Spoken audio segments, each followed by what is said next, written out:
Boa noite, comunidade paroquial. Boa noite, internautas que nos seguem, nos acompanham pela página da Pascom. Boa noite, Padre Tarcísio. Sejam todos e todas bem-vindos. O nosso encontro de hoje, o encontro virtual, é um momento de reflexão do mês da Bíblia, que traz como tema o livro do Ezequiel. E nós dividiremos a noite em dois momentos. Primeiro momento, o Padre Tarcísio fará uma apresentação do tema, uma reflexão conosco, e na parte final apresentaremos uma proposta para os catequistas de nossa paróquia. Seja bem-vindo, Padre Tarcísio. Muito boa noite, então, a todos que estão participando deste momento de formação bíblica, que creio que é muito importante realmente que todos participem.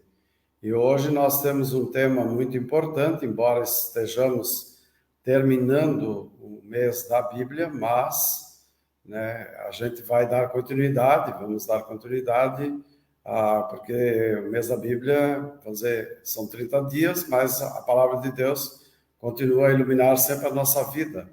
Então, nós vamos ainda refletir sobre o livro do profeta Ezequiel, que foi o livro proposto neste ano para nós estudarmos, assim como para justamente adquirir mais conhecimentos bíblicos, Então, o tema do mês era: colocarei em vocês o meu espírito e vocês reviverão, que é justamente um tema do livro do profeta Ezequiel. E vamos iniciar fazendo esta oração, todos conhecem, que é muito bonita, que justamente como diz ali o tema, colocarei em vocês o meu espírito. Vamos invocar então o Espírito Santo de Deus para que ele também possa nos guiar neste estudo da sua palavra através do profeta Ezequiel.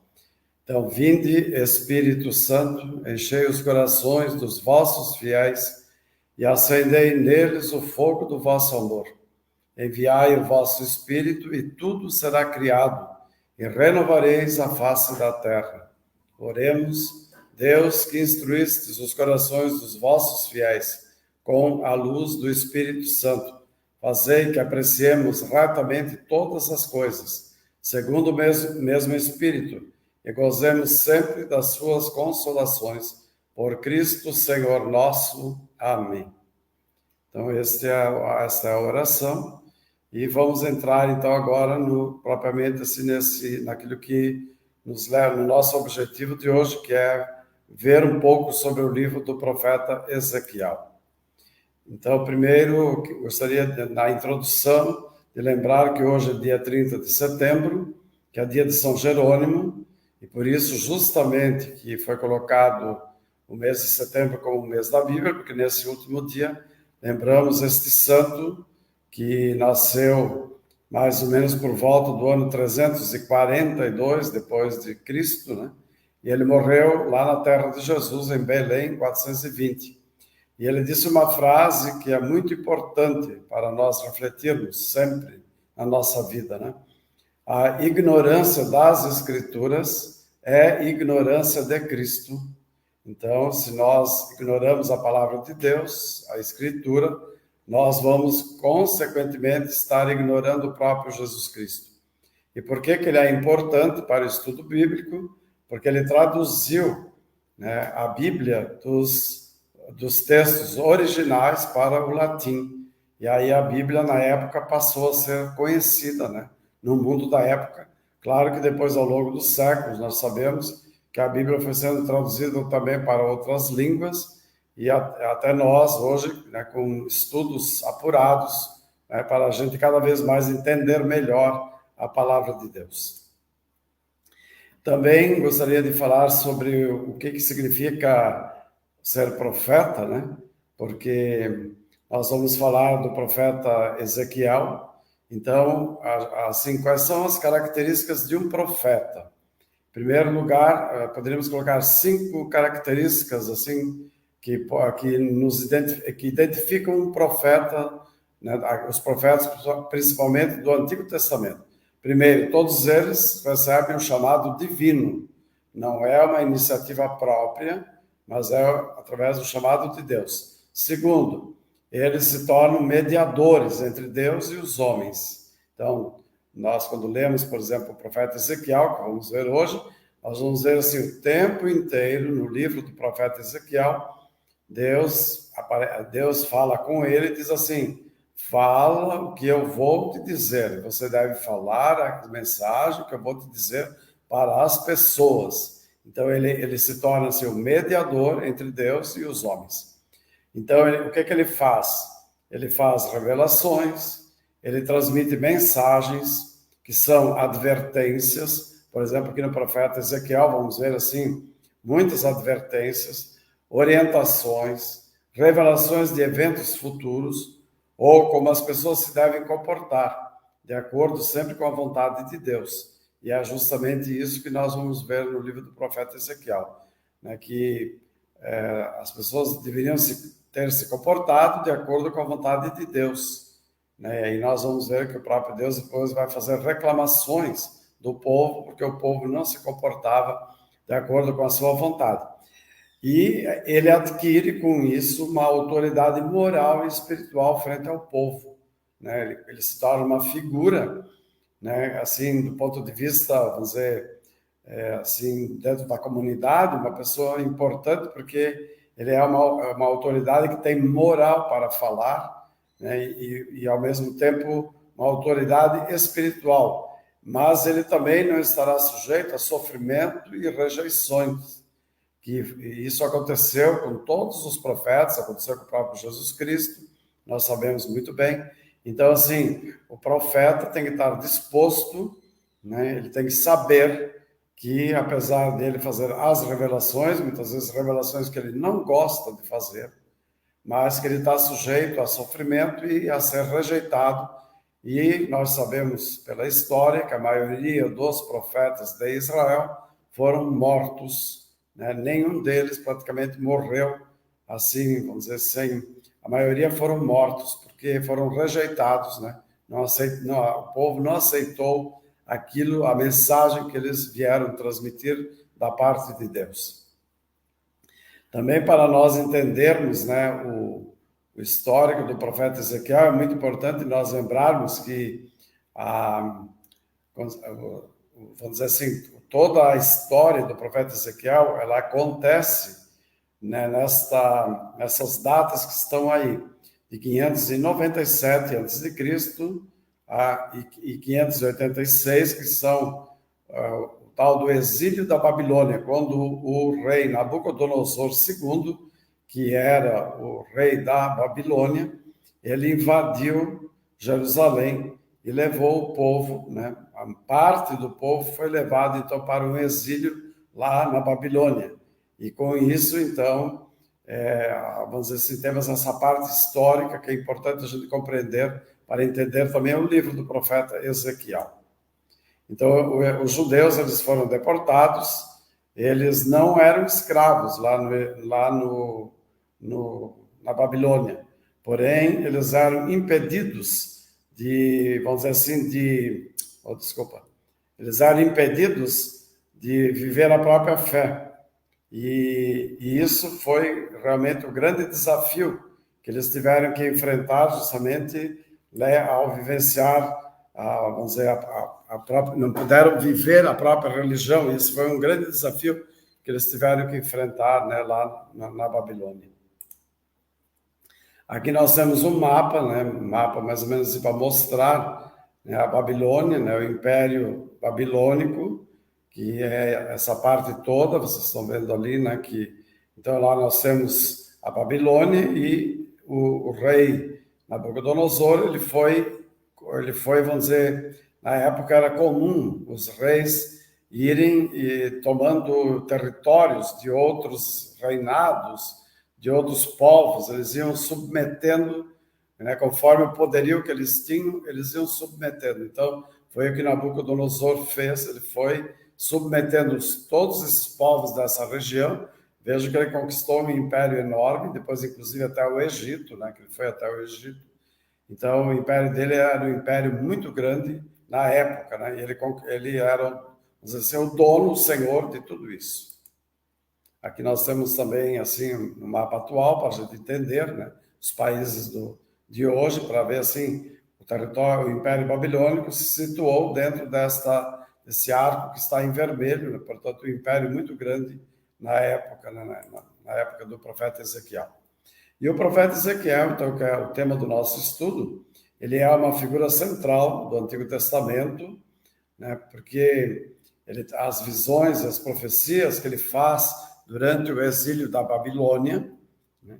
E ele é um dos 4 grandes profetas do Antigo Testamento, né? Juntamente com Isaías, Jeremias, Ezequiel e Daniel, né? Então, vamos dizer assim, são 5, aliás, são 4 grandes profetas do Antigo Testamento, e ele ocupa um lugar justamente de destaque nesse grupo, né, dos profetas do Antigo Testamento. Então, vamos agora propriamente para a figura de Ezequiel. Então, o próprio livro de Ezequiel diz quem que ele era logo no início. Ele era filho de Buzi, sacerdote em Jerusalém. Ele era sacerdote em Jerusalém. E ele foi levado para o exílio na Babilônia, então, em 597 a.C., como já falei anteriormente, pelo rei Nabucodonosor, que invadiu Jerusalém e levou, né, para a Babilônia. E o rei Joaquim, que era o rei da época, né, era o rei que estava comandando o povo de Israel na época, e as lideranças de Jerusalém foram todos deportados, né, para a Babilônia. E ele passou, então, a viver em Tel Abib, né, no canal do rio Cobar. Existe um rio nessa região chamado Rio Cobar, e nessa região é que o profeta Ezequiel ele vivia. E foi ali, em 593, que Ezequiel recebeu o chamado de Deus para ser profeta em Israel. Então, Ezequiel era sacerdote e se torna profeta. Então, ele é avisado de que encontrará dificuldade e resistência na sua pregação, pois a casa de Israel tem cabeça dura e coração de pedra. Quer dizer, Deus, quando chama o profeta Ezequiel, ele diz isso para ele: olha, você vai ser profeta, você vai encontrar dificuldade e resistência na sua pregação, pois a casa de Israel ela tem cabeça dura e tem coração de pedra. Então, ali nós estamos vendo também uma gravura, que é uma pintura que está na Capela Sistina, em Roma, né, lá no Vaticano, de Miguel Ângelo, que mostra, então, o profeta Ezequiel. Como nós vimos, um dos 4 grandes profetas, então, do Antigo Testamento, e os pintores também fizeram pinturas a respeito deles. Então, o profeta Ezequiel, ele terá que levar a mensagem de julgamento e arrependimento ao povo de Israel. Quais são os temas, então, do livro de Ezequiel? Então, os temas do livro de Ezequiel é julgamento e castigo, né? Depois, esperança e restauração. Então, são 2 grandes temas do livro. Primeiro, ele vai falar através de visões e tudo, como essa gravura que nós estamos vendo aí, né? Através dessas visões, o profeta ele vai fazer um julgamento de tudo aquilo que aconteceu com o povo, por que o povo foi levado como escravo para a Babilônia, que é o castigo, que vamos dizer assim, que ele interpreta como um castigo, e ao mesmo tempo depois ele vai também falar em esperança, e vai anunciar justamente que eles não ficarão para sempre na Babilônia, mas que Deus irá restaurar o reino de Israel. E ele exerce, então, a sua atividade profética junto aos exilados de 593 a 571 a.C. Lembrando, para quem não lembra da história, que as datas antes de Cristo, elas vêm de trás para frente. Então, o ano maior, né, é o ano quando começou, né, 593 a 571. Não é que nós hoje em dia dizemos, hoje em dia a gente diria assim, de 571 a 593. No tempo antes de Cristo é o contrário, de 593 a 571 antes de Cristo, porque depois a data 0 será a data do nascimento de Jesus. Então ele profetizou, portanto, antes e depois da destruição de Jerusalém em 587. E Ezequiel, então, ele ajuda os israelitas a compreender por que tinham perdido a terra que Deus havia prometido, a entender o agir de Deus, que usa a Babilônia para seus planos, e a encontrar a esperança de tempos novos. Quer dizer, o profeta não vai anunciar somente destruição, embora quando nós lemos o livro do profeta Ezequiel, a maior parte do livro é assim, bem pesada, vamos dizer assim, para nós lermos, por causa vamos dizer assim, de todas as revelações que ele tem, principalmente assim, tudo, muitas delas, tudo num sentido negativo, muito negativo. Porém, ele usa tudo isso para mostrar justamente para que o povo compreenda por que eles perderam a terra, por que o agir de Deus dessa maneira. Mas, ao mesmo tempo, ele anuncia, né, que há esperança de tempos novos. E isso é muito importante, né? Então, a vida do profeta, ela pode ser também dividida em dois momentos. Quando nós pegamos o livro do profeta Ezequiel, né, lá na Bíblia, nós podemos dividi-lo em dois momentos. Primeiro, dos capítulos 1 até o capítulo 24, antes da queda de Jerusalém, quando Ezequiel, então, recebeu a vocação profética em 593, até a ruína de Jerusalém em 587. Esta é uma fase da denúncia e dos oráculos de condenação das autoridades.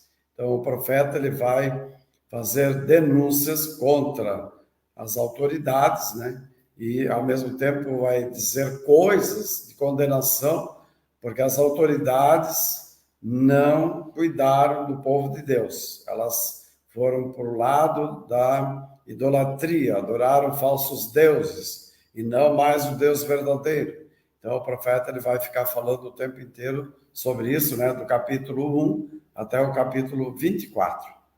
No segundo momento da vida do profeta, vai dos capítulos 25 até o capítulo 48, que é o último capítulo do livro. Então, da queda de Jerusalém, em 587, até o fim da sua missão, em 571. E é uma fase, então, do anúncio da esperança, da animação e dos oráculos de libertação aos exilados.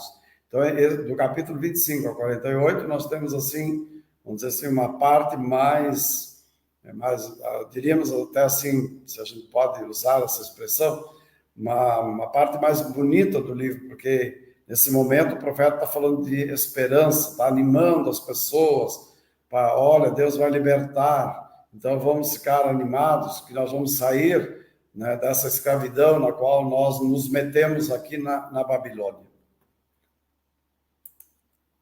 Então, e o livro então, do profeta também ele pode ser dividido em 5 partes.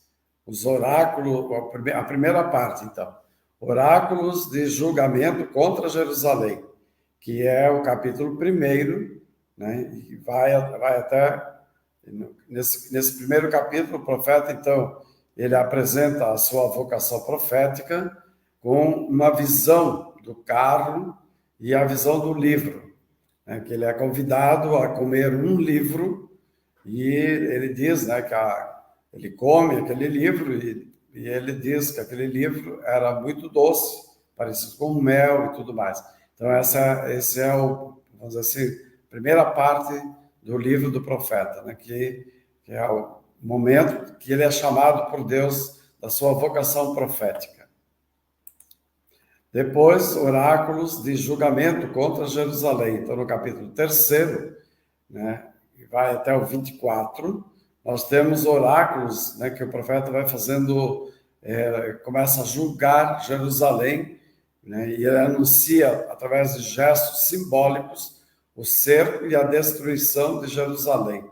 Quer dizer, embora eles já estejam lá na Babilônia, o profeta ele é levado como que assim para ter uma visão do que aconteceu com eles. E por isso que ele anuncia, através de gestos simbólicos, que o próprio Deus diz que ele deve fazer certos gestos para que as pessoas olhem, vejam, e tudo dando tempo para que eles pudessem se converter, coisa que eles não fizeram. E aí depois, claro, o cerco do Nabucodonosor, que vem ali perto de Jerusalém, cerca a cidade, e depois, então, a destruição da cidade de Jerusalém. Então, vai do capítulo 3 até o capítulo 24. Dos capítulos 25 ao 32, nós temos oráculos contra as nações estrangeiras. Anunciam-se, então, oráculos contra as nações inimigas e vizinhas de Israel.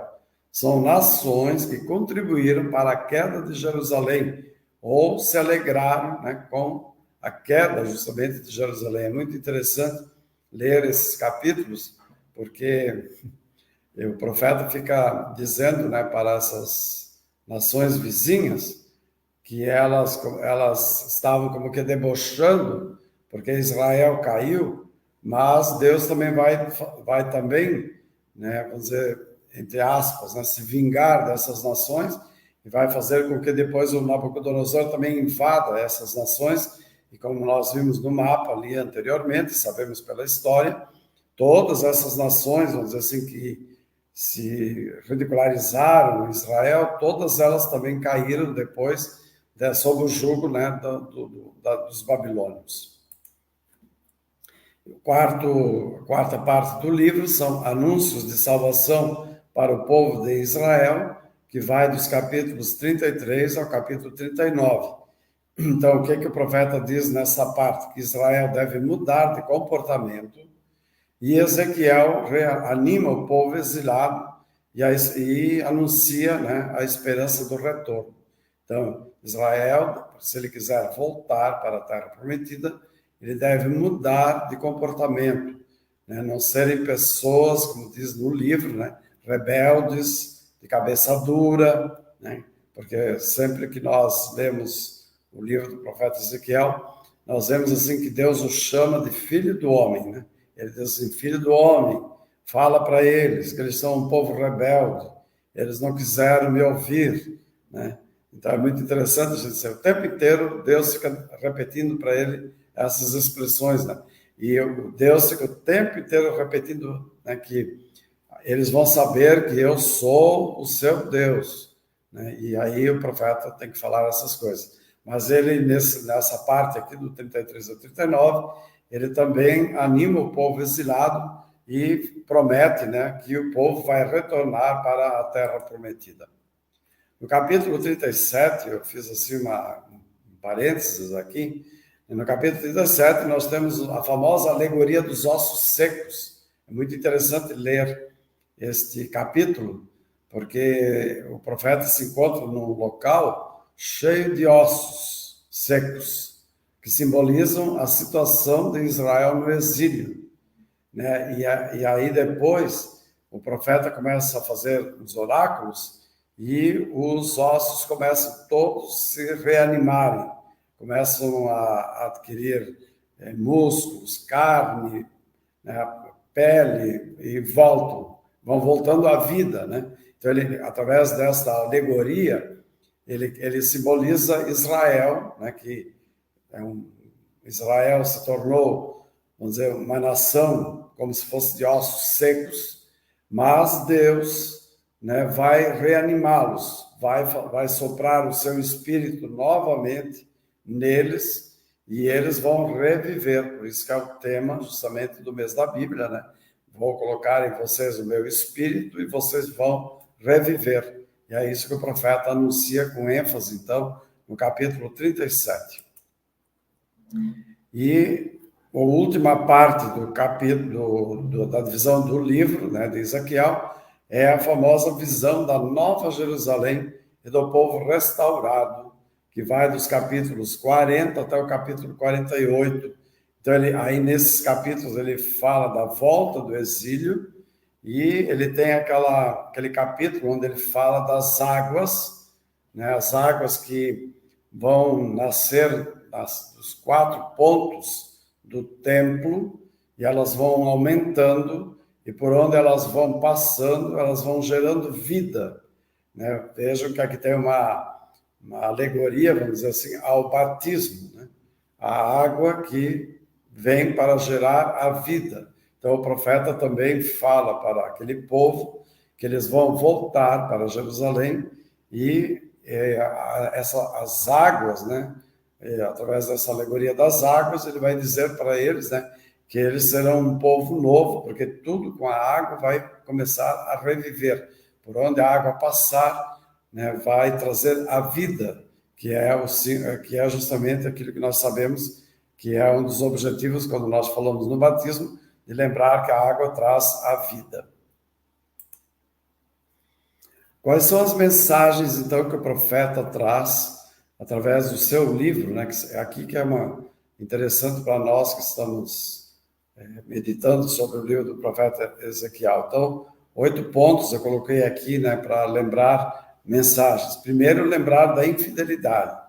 Nós podemos também, muitas vezes, ser infiéis a Deus, e o profeta lembra, né, durante o seu livro, né, nesse livro, que o povo ele foi infiel a Deus, que nós, né, não podemos ser infiéis a Deus, nós temos que ser fiéis, isso é muito importante. Depois, a responsabilidade ela é individual, né? Não pode dizer assim, que é uma responsabilidade de outras pessoas. Cada um tem a sua responsabilidade individual. E por isso que, assim, se eu sou infiel, eu tenho uma responsabilidade nisso. Eu não posso pôr a culpa pelo fato de eu ser infiel nas outras pessoas que também são infiéis. Então, quer dizer, cada um tem que assumir, vamos dizer assim, a própria responsabilidade. Isso o profeta, ele chama atenção para isso. Cada pessoa tem que assumir a sua responsabilidade. Depois, a mensagem, observância dos mandamentos. Por que vocês foram parar lá na Babilônia? Porque vocês não observaram os mandamentos. Deus deu mandamentos, vocês não obedeceram aos mandamentos. Depois, outro ponto, Deus é justo e santo. E ele se mostra misericordioso e não abandona o seu povo. Mesmo o povo sendo infiel, né, o povo, como diz no livro várias vezes, é um povo de cabeça dura, tem um coração de pedra. Mesmo assim, Deus, né, o profeta sempre mostra assim, essa face de Deus, que Deus é justo, Deus é santo, ele é misericordioso e ele não vai abandonar o seu povo. Pelo contrário, no final do livro, ele promete que eles virão novamente para a terra prometida, desde que eles, né, abandonem vamos dizer, aquilo que eles fizeram no passado, que foi a infidelidade, a não observância dos mandamentos. Depois, não existem somente alguns herdeiros, né? Quer dizer, o profeta prega aqui uma coisa muito importante, né? Porque também Jesus veio para todas as pessoas e não só para alguns. Né? Isso é muito importante, né? Até essa ideia que está também presente no livro do profeta Ezequiel. Todos, né? Todos são herdeiros daquilo que Deus promete, não só alguns. Depois, Deus, o bom pastor. Então, existe um dos capítulos onde se fala, né? Onde o profeta, primeiro ele fala dos maus pastores, que são os líderes do povo de Deus, que levaram o povo para a perdição. Eles se apacentaram, como diz o profeta, a si próprios, e não apacentaram o povo como Deus pediu, né? Que os líderes fossem pessoas, fossem bons pastores no meio do povo. E aí, então, Deus promete que ele mesmo vai tomar conta das suas ovelhas. Lembram que esta leitura ela é lida na missa de Dom Bosco, né? É muito bonito isso, porque a leitura do profeta Ezequiel é lido na missa de Dom Bosco, para lembrar assim que Dom Bosco também foi aquele que foi atrás das ovelhas que precisavam, né, de um pastor. Né? Assim como o bom pastor, como Jesus foi atrás, assim também Dom Bosco vai atrás das suas ovelhas e se inspira no livro do profeta Ezequiel. Depois é importante abrir-se à ação e à palavra de Deus, né? Isso é muito importante, é uma mensagem que o profeta traz o tempo inteiro, e isso serve para nós, porque quando nós lemos a palavra de Deus, nós precisamos nos abrir à ação e à palavra de Deus. E o 8º ponto, que é fundamental em toda a mensagem do profeta, é a mudança de vida. Quer dizer, se eu percebo que eu sou infiel, que eu não cumpro os mandamentos, né, que eu não me abro para a ação de Deus, eu tenho que mudar de vida. E isso que nós chamamos na igreja justamente de conversão, né? Eu tenho que me converter, quer dizer, tenho que mudar o meu modo de ser. E é isso que o profeta tentou, durante todo o seu livro, dizer para aquelas pessoas: vocês têm que mudar de vida, vocês não podem continuar fazendo as ações que vocês estão fazendo. E aí eu coloquei esse trecho aqui do profeta Ezequiel, porque justamente está ligado ao tema do mês da Bíblia, que está no capítulo 36, e nos versículos 24 a 26. Então, eu vou ler, eu acho muito bonito esses 4 pontos que estão aí, né? Então, Deus diz assim, através do profeta Ezequiel: eu vos retirarei do meio das nações, eu vos reunirei de todos os lugares e vos conduzirei ao vosso solo. Derramarei sobre vós águas puras, que vos purificarão de todas as vossas imundícies, de todas as vossas abominações. Eu vos darei um coração novo, e em vós porei um espírito novo. Tirarei do vosso peito o coração de pedra, e vos darei um coração de carne. Dentro de vós colocarei o meu espírito, fazendo com que obedeçais as minhas leis, e sigais e observeis os meus preceitos. Veja, é muito bonito vamos dizer, esses 4 tópicos, esses 2 versículos, né, do capítulo 36, né? Primeiro, nós vimos antes as águas, né? Com a visão do profeta, que ele vê aquelas águas que vão purificar das imundícies. Depois, o coração novo, né? Porque durante todo o livro do profeta Ezequiel, Deus acusa o povo de ser rebelde, de ter um coração de pedra. Então, Deus diz, né, para o profeta: vou colocar neles um coração de carne e não um coração de pedra. E depois, não basta só isso, né? Não basta se tornar purificado, não basta ter um coração novo, é necessário ter o Espírito de Deus dentro de nós. E esse Espírito vai fazer com que a gente siga aquilo que Deus pede de nós, que é, como diz aqui: obedeçais as minhas leis, e sigais e observeis os meus preceitos.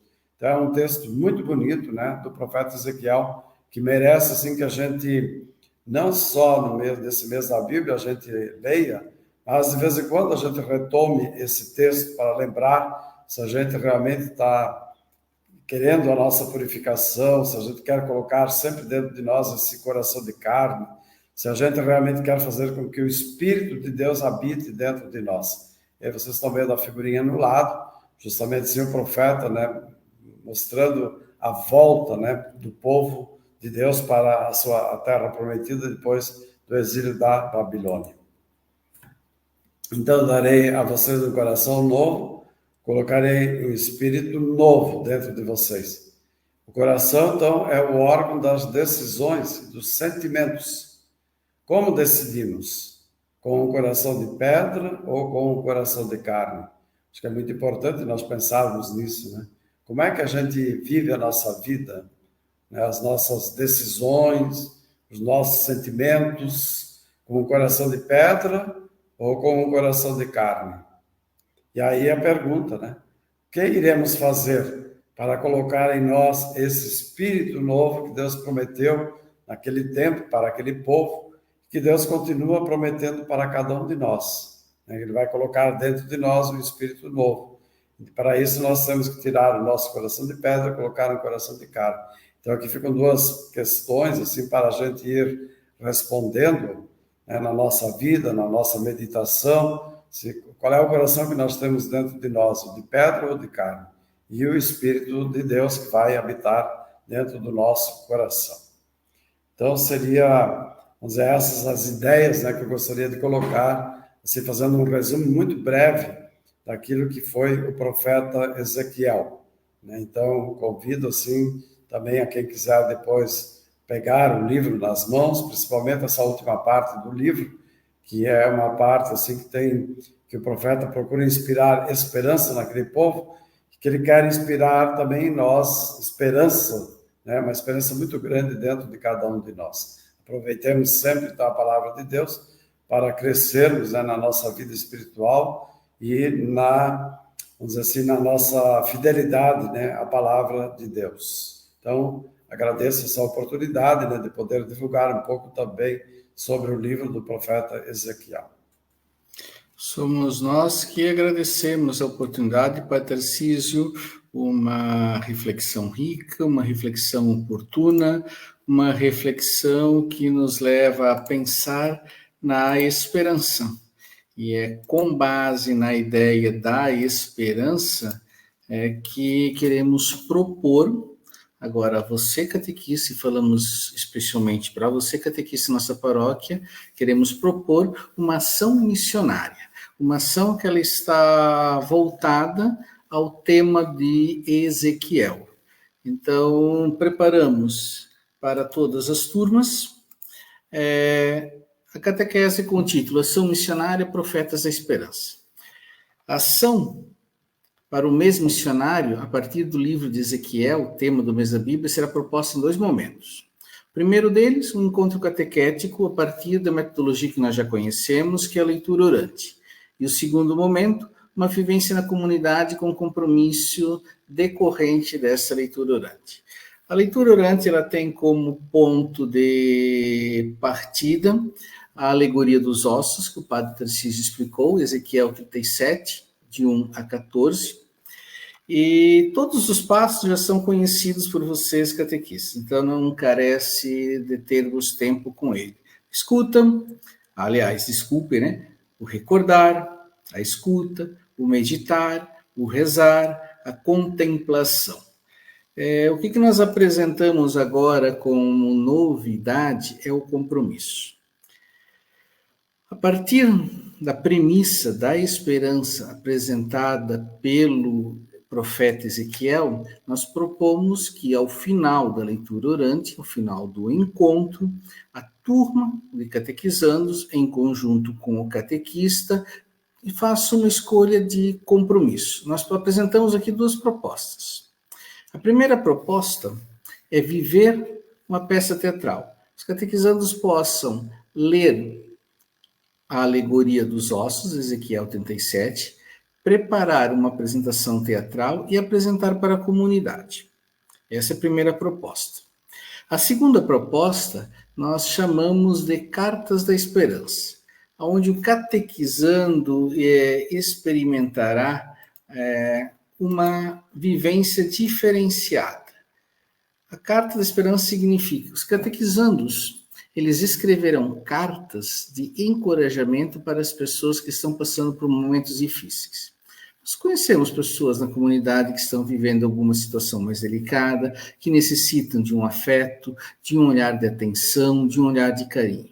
Então, o convite é para que os catequizandos escrevam cartas e entreguem às pessoas da comunidade. Mas que seja feito tudo dentro de muito cuidado, de muita responsabilidade, de anonimato. O catequizando não precisa saber para quem ele está escrevendo e não precisa saber quem receberá esta carta. Qual é o objetivo? Que ele escreva uma palavra de incentivo, uma palavra de afeto, uma palavra de colheita. E o catequista, aí ele entra dentro do compromisso e ele entregará essas cartas escritas pelos catequizandos para as pessoas que possam recebê-las. E tudo dentro de um momento de sigilo, um momento de responsabilidade. Então, são 2 propostas de compromisso. A peça teatral, a primeira, e a segunda, as Cartas da Esperança. Aí os catequizandos, em conjunto com os seus catequistas, após a leitura orante, façam um momento de conversa, vejam quais são as possibilidades, pense qual é a realidade da comunidade que ele está inserido, qual é o tamanho da turma, porque conhecer o tamanho da turma também é importante para conhecer e escolher o compromisso. Tranquilo, catequistas? Então, Primeiro momento, a leitura orante, primeiro encontro, com os passos que nós já conhecemos. Depois o material será disponibilizado nos canais de comunicação já habituais. E o segundo momento, uma atividade criativa, que é a apresentação de uma peça teatral ou as cartas da esperança. O que nós pedimos para o catequista e para os seus coordenadores e comunidades que, num momento futuro, na catequese, reserve um tempo para que as crianças e adolescentes possam compartilhar suas experiências. Como foi viver um encontro refletindo o profeta Ezequiel? Quais foram os sentimentos que a ação missionária despertaram? Como se vivenciou cada etapa? Quem apresentou o teatro? Como é que foi o convite à família? Como foi a vivência do teatro? E é importante lembrar que catequista, que quando nós realizamos uma peça teatral, ela não deve ocorrer na celebração litúrgica, certo? Encontre um momento que seja oportuno e um momento com um horário especial para viver na comunidade. Ou se a turma optou pelo segundo passo, que são as cartas da esperança, que o catequizando possa, num encontro futuro, partilhar o que ele pensou quando escreveu, o que ele sentiu, quais foram as necessidades que ele encontrou diante daquela realidade comunitária. Por que cartas da esperança? Vivemos num mundo marcado por dificuldades, assim como o povo de Israel vivenciou no exílio da Babilônia. Diante das dificuldades, a mensagem do profeta Ezequiel foi uma mensagem de esperança, esperançar diante da dificuldade para anunciar a boa nova. Nessa perspectiva de um anúncio de coisas boas diante daquilo que nos acontece, é que nos motiva para as duas ações. Eu peço gentilmente que os catequistas, nos momentos com os catequizandos, possam registrar, escrever algumas linhas, contar-nos um relato de como foi essa vivência missionária e compartilhar conosco. Eu deixo aqui, junto no material, o contato de um telefone de WhatsApp, para que os coordenadores possam compartilhar conosco como foi essa vivência. Nós fizemos muitas coisas bonitas, muitas coisas lindas na nossa paróquia. E uma forma de evangelizar também é tornando pública essas ações, utilizando os meios de comunicação, como este que nos abriga na noite de hoje, utilizando os canais oficiais que temos aqui em nossa paróquia. Então, ao final da nossa live, nós promoveremos para os catequistas a entrega deste material. E qualquer dúvida, nós da equipe paroquial estamos à disposição. Então, Padre Tarcísio, por gentileza, o senhor poderia encerrar a noite de hoje, a noite rica em reflexão, com a bênção? Então, só para lembrar também, no próximo ano nós teremos o jubileu, o jubileu que lembra sempre para nós assim, um compromisso muito grande, e o Papa quis justamente que a gente lembrasse da esperança, né? E o jubileu justamente vamos refletir muito, né, sobre a esperança, e o tema justamente é Peregrinos de Esperança, que vai ser o tema então do jubileu do ano que vem. Então vamos já nos preparando, né, através da catequese também, e lembrando sempre, né, que os profetas tiveram esta, vamos dizer assim, sempre quiseram que as pessoas acreditassem nessa esperança, né, que Deus vai infundindo a partir do momento que você procura vivenciar a palavra de Deus de uma maneira que isso influencia a sua vida, libertando de todas aquelas ações que são contrárias, inclusive até contrárias à esperança. E através da intercessão, então, hoje, de São Jerônimo, que foi uma pessoa que se dedicou de corpo e alma a estudar a palavra de Deus, né, e a traduzir essa palavra de Deus para que mais pessoas tivessem acesso a essa palavra de Deus. Pedimos, então, pela intercessão dele, que ele abençoe a todos e a todas que estão participando, né, desse momento de formação da nossa comunidade paroquial, que nos ajude sempre a vivenciarmos cada vez mais a palavra de Deus. Então, pela intercessão de São Jerônimo, abençoe-nos Deus Todo-Poderoso, Pai, Filho e Espírito Santo. Amém.